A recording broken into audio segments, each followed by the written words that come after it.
From the iShin Broadcast Studio, it's the Under the Radar podcast.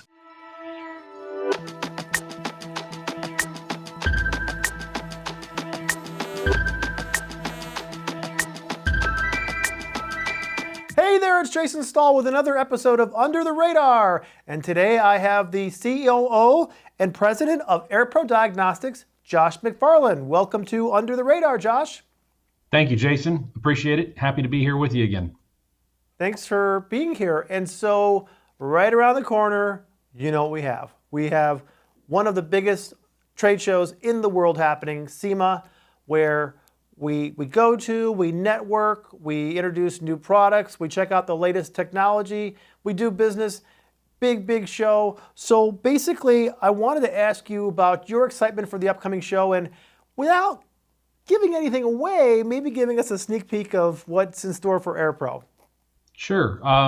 SEMA's one of the big shows. We try to do a number of the smaller kind of regional shows throughout the year. We also service the glass businesses. So we go to Glass Week, which is actually later this week for us.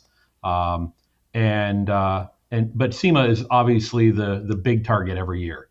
And we look forward to it. We look forward to the opportunity to meet and see some of our existing clients in person, as well as obviously, new customers. And it's an opportunity for us to go talk about what's new and what's coming and where we're headed and what we're trying to do to, stay ahead of that curve as as change is constantly coming at us in this space with both diagnostics as well as calibrations, and just, kind of in general, all things ADAS. We spend a lot of time talking about ADAS, but, there's still a lot of change occurring on a pretty regular basis. And so I think this year for us, we debuted a new booth last year, which, that sounds really exciting, right? But, it's no small feat when you go into a bigger space and a new booth property or exhibit property and all the effort that goes into that. So we rolled that out last year for SEMA, and I think that worked well for us. It allowed us to have some more demonstrations and things like that in the booth. And so we've built upon that a little bit this year with some, additional enhancements and changes. But, we'll have 2 cars in the booth, and we'll be doing live demonstrations with our AirPro tool as well as the Augie for forward-facing camera calibrations. We're going to have a contest again this year where you can come and if you haven't used Augie before, you can, see how fast you are at getting it set up, and the fastest person will win a prize. And there may be some other prizes for runners up and things like that. But last year it wasn't insignificant. It was a really nice cash prize that the winner walked away with. So we're doing something like that again this year. I think we're even evaluating possibly doing it over, like a couple runs of the same contest, so it's not just on one day. And then I think maybe the teaser I'll throw out there is that we've been working very diligently on the next iteration of Augie. So taking some customer feedback and field experience and incorporating changes into the tool. So I can say with some confidence that we'll at least have a beta version there of Augie, what we've internally been calling Augie 2.0, but we've finally come up with a name for it. It's Augie Air. And so Augie Air will be there at the show, and Augie Air folds up a little smaller. It takes up a little less space when it's not in use, and it'll also be a little bit lighter. The operator screen is a little easier to navigate. The batteries are better designed so that it's easier to tell state of charge and things like that. Like there's a lot of enhancements that have been incorporated in that we're excited to reveal and demonstrate and start getting it out into the marketplace. I would imagine that by the time we get to the SEMA show, we'll be in a position where we're actually taking orders and ready to start, committing to a delivery date. So we're really close on that, and pretty excited to be able to roll that out and start getting it into the marketplace. Wow, Josh, that sounds really exciting. I mean, Augie Air, you're going to have prizes there. You're going to have live demonstrations. It's so much better than just a static booth with two guys standing around.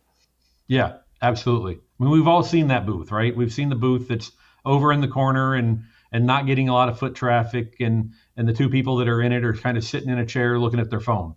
Yeah. Last year, we didn't get a whole lot of opportunity to sit in a chair and look at our phone. We had a lot of foot traffic and a lot of people coming in to see what was going on, and I don't expect this year to be any different.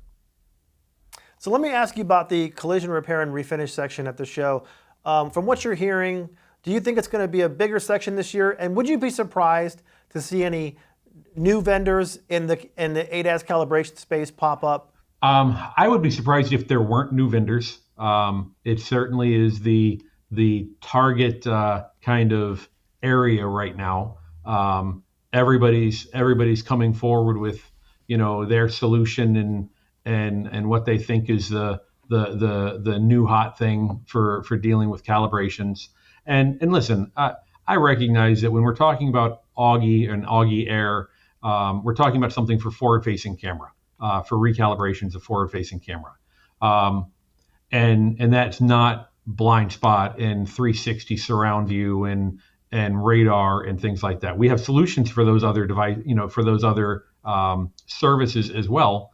But for us, the critical difference between what we're doing and what everyone else is doing about the forward-facing camera is the fact that you don't have to take into account the environmental requirements, the space requirements, some of the vehicle prep is also not a factor.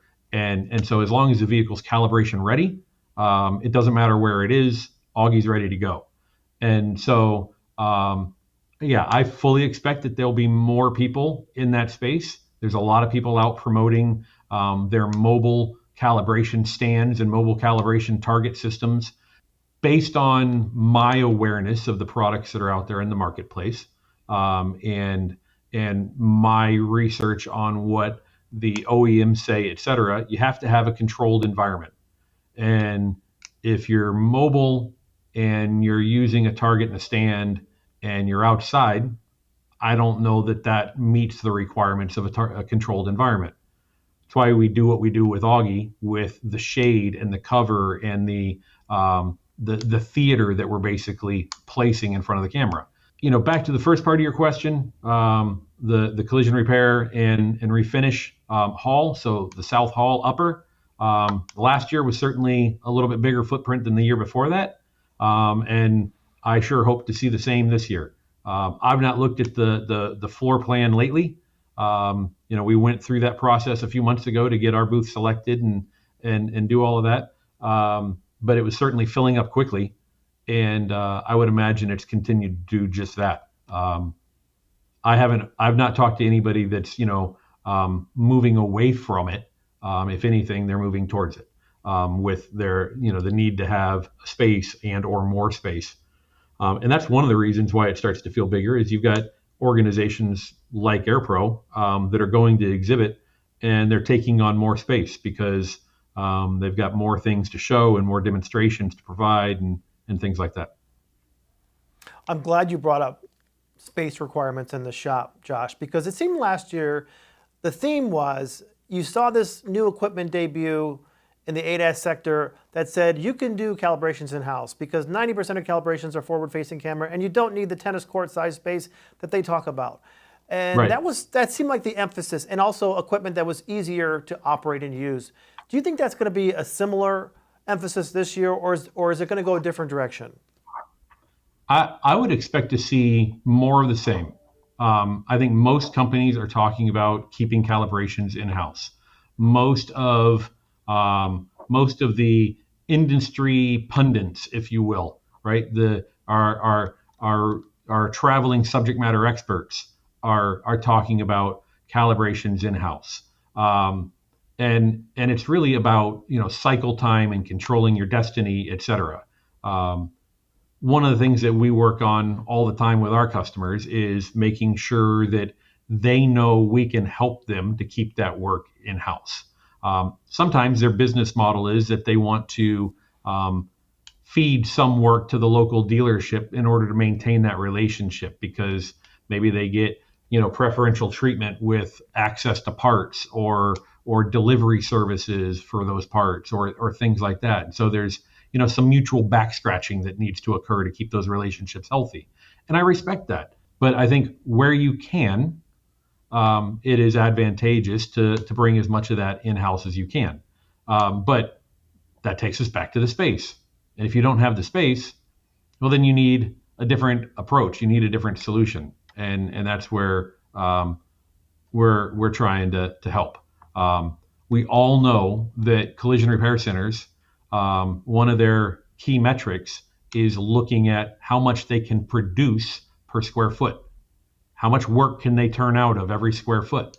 And so if you've got to dedicate a big wide open footprint to calibrations, and maybe you don't have enough volume to keep those calibrations steady, well, that may not be a winning model. That may be a challenging model to try and justify. If you could put another tech in that space with another toolbox and get them doing more body work, that might make more sense. Or maybe you just don't have the space to begin with. Maybe you're just a smaller shop in an urban area, in a metro area where it's hard to come by the square footage. So I think you gotta look at your options and see what you can do. But ultimately, back to your point, keeping it in house, there's definitely advantages to that.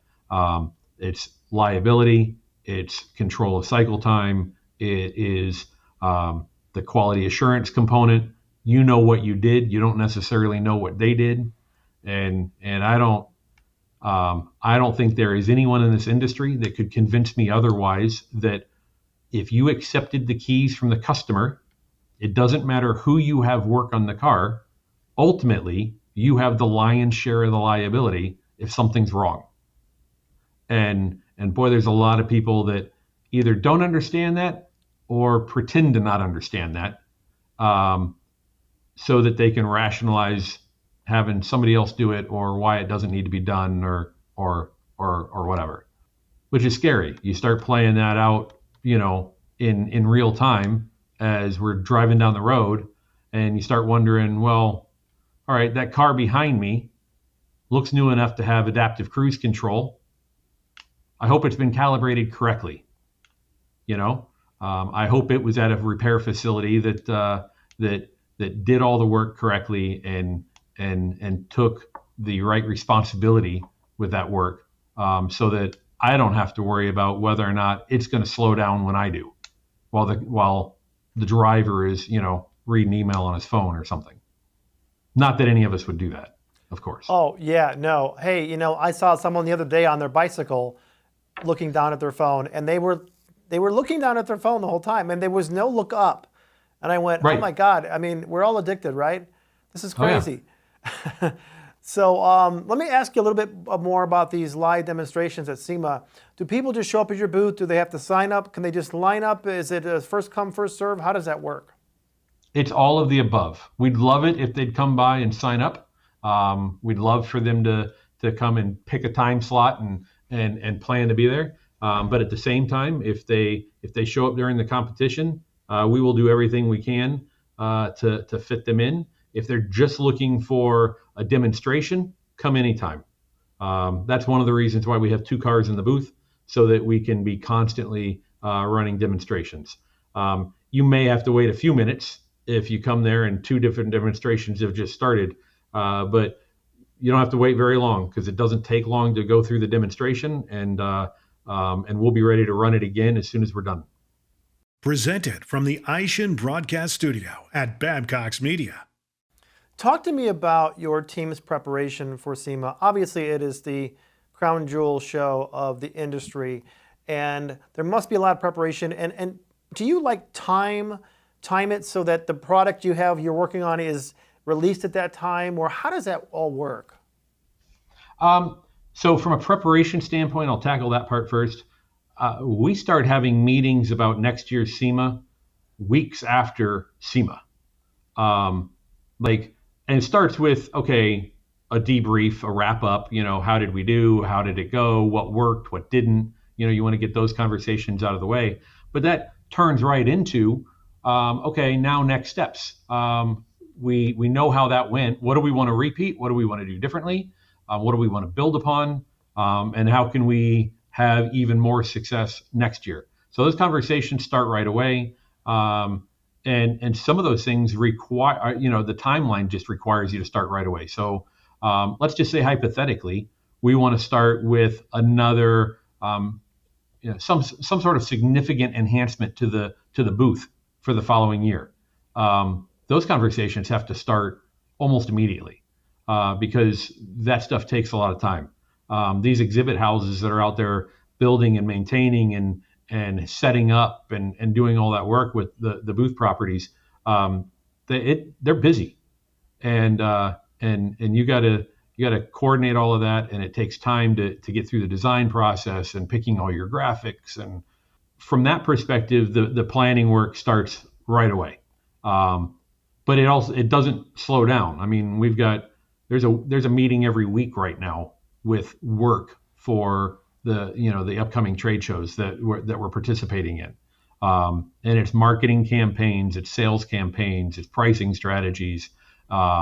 It's what are we doing to promote ahead of time? What are we doing to promote during? What are we doing to promote after?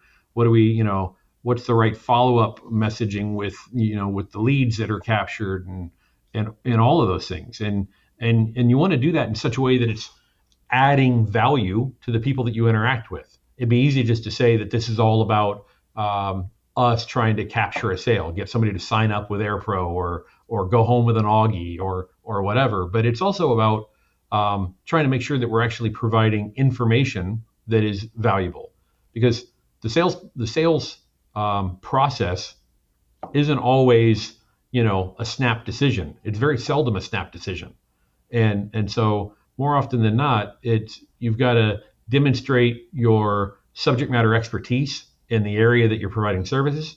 You've got to demonstrate the kind of the efficacy or validity of your solutions, and then you got to have oftentimes a conversation to help this potential customer understand how this is going to fit in their workflow.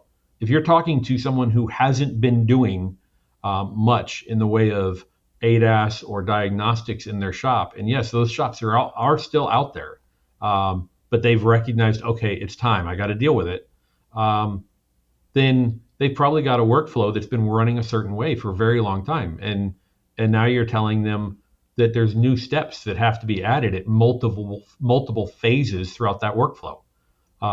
And so we kind of put on this consultant hat, in order to engage in that conversation. And that's one of the reasons why we like to bring people onto our team that have experience in the industry, that have been around for some period of time, so that they can kind of help. They want to speak in the right language, use the right lingo, and be empathetic, to figuring those things out. It'd be easy to say, well, you scan the car when you receive it, and that's called your inspection scan. And then you do a completion scan when you're done doing the work. Seems really straightforward, unless you haven't been doing it and you're not sure how long it's going to take or who needs to do it or how technical that person needs to be, and so on and so forth.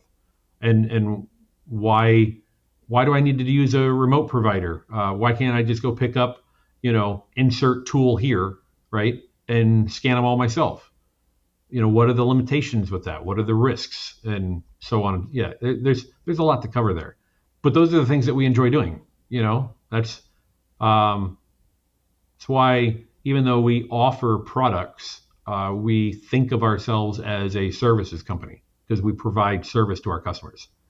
So speaking of shows, Josh, I heard you came back from a pretty major show recently, and I heard you're heading off to another show before SEMA in next week, I believe you said. That's right. Talk to me about these shows. Sure. So I just came back from Europe. I was over for some work meetings and things like that, but it also afforded me an opportunity to go to Automechanica in Frankfurt. That was my first time going to that show. I think technically I'd been to an Automechanica before, but it was years ago here in the States when they were trying to figure out how to make it work here, and I don't think that went maybe as well as they'd hoped. But I will tell you what, the show in Frankfurt, I think they've got it pretty well dialed in. It is a big trade show with an awful lot of people attending and an awful lot of people exhibiting. Scale-wise, felt very similar to SEMA and Apex, and that's saying something, right? To say that this is a trade show somewhere else that feels similar in size to what you encounter at SEMA and Apex. So it was definitely on the same scale. It's a little different in that one of the things I noticed was the vibe, if you will, was different. The atmosphere was different. And what I mean is a lot more vendors had booths that were set up to be kind of a host environment for a conversation, as opposed to standing around a kiosk and looking at something. It was set up to come in, sit down, let me get you a cup of coffee, or a pastry or whatever. There's, and come in and kind of, make yourself at home, so to speak, and let's have a conversation. Let's get to know one another. That's, and then do some business. And there seemed to be a lot of kind of business oriented dialogue occurring, but more with that European feel of, we're going to do this, but we're going to do it over a good cup of coffee, and more of a social setting, if that makes sense. So it was really productive. And then coming up this coming week, we've got Glass Week, which will be just south of us here in Jacksonville. It'll be in Orlando, which starts on Wednesday. So no, Thursday. It starts on day after tomorrow at the Orlando Convention Center. Glass Week is just what it sounds like. It is targeted at the automotive glass industry. And so tool and equipment makers, but again, a lot of ADAS representation, diagnostic representation there because of the calibrations that need to be performed. Wow, that's awesome. I think it all comes together to make a dynamic place to show your products, to visit, to do business. And this upcoming SEMA, it sounds like you've got it dialed in. Your company has it dialed in. You're going to have a very exciting presence at the booth. You're going to be giving away prizes, doing live demonstrations, debuting the Augie Air. Right. Boy, I'm already getting excited. I'm getting more excited than I was. We are too. Yeah. That's great. That's so great. You're going to come by and see us at the booth again, Jason? Absolutely. And you remember the last time I actually demonstrated the Augie. I did the Augie, and first of all, I was shocked at how light it was. I looked at it and thought, oh, this is going to be heavy. It was so light. And, if I could do it, anybody can do it, because I am not technically or mechanically oriented whatsoever. I'm a writer, for God's sakes. I'll make you an offer. If you get the opportunity to come by this year at SEMA, I hope to see you there. I'll make sure you get an opportunity to actually do a demo with Augie Air. You can see how that's different. Perfect. I'd love to. Perfect. Awesome. I'm looking forward to it. Well, thanks so much for your time today, Josh. Absolutely. Thank you. I'm Jason Stahl. Thanks for watching. Thanks for watching this episode of Under the Radar. For more episodes, visit bodyshopbusiness.com.